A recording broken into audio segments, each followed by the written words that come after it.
Hey, I'm Bryce. This is my lovely assistant Layla, and welcome to the first video in a several-part series called Barefoot for Beginners.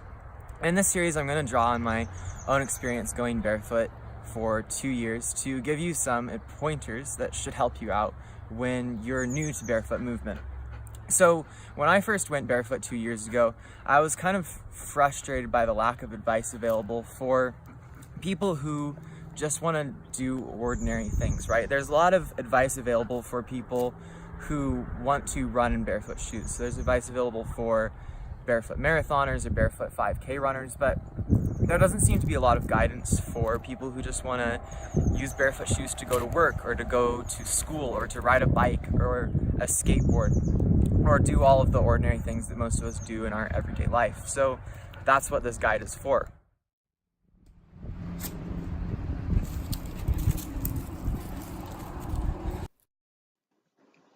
I apologize for the technical difficulties we've had. Lead assistant Layla decided that she would rather be lead dog Layla, and there was a fight on the set. So for the next segment of this video, please enjoy the lovely background images provided by my iPhone while I talk about how to avoid injury when going barefoot. And the reason why I want to address how to avoid injury first is that there's a lot of articles out there, and you may have seen some of them if you've done some research, that talk about people, mainly runners, who've gone barefoot and have suffered horrible injuries as a result. And while I'd like to deny that there's any truth behind these articles, I think there's definitely at least an element of truth. And the reason why I think that is because I was injured myself when I first went barefoot. That doesn't mean that you have to get injured when you go barefoot. It just means that you have to be careful. I think a lot of these injuries are caused by going too hard too fast. You have to keep in mind that when you first transition into barefoot shoes, that you're going from shoes probably with a lot of cushion, like most modern running shoes, into shoes that have minimal to practically no cushioning. And if you try to run in them, you're going to get injured most likely because the systems that need to be in place in your foot and the kind of stride that helps you to absorb shock, you just don't have that yet, right? The systems that need to be in your place in your foot aren't in place, and you don't really have the proper kind of stride down. That just takes time. And I think that this kind of injury can be avoided just by going slow. If you're going to go out and run, don't run a mile, run half a mile. And if that feels okay after you do it a couple times a week, then maybe scale up a little bit. And if you start to feel like your feet are hurting anything other than muscle soreness, scale back or drop off completely for a little bit. It's going to overall be better to stop walking or running barefoot for a little bit than it is going to be to continue through an injury that's just going to get worse.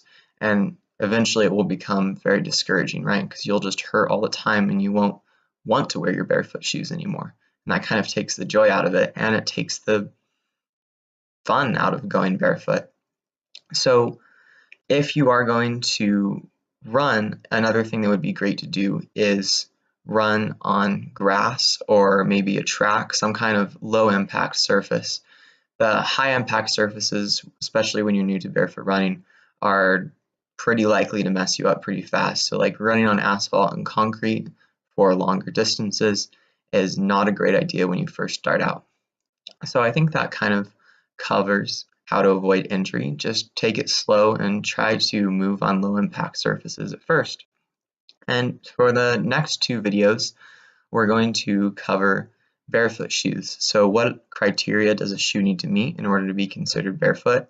And we're also going to take a look at 3 different strides. So heel striking, forefoot striking, and fox walking.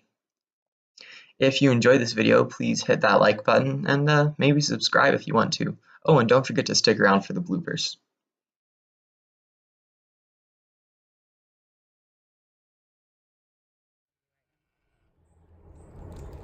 What?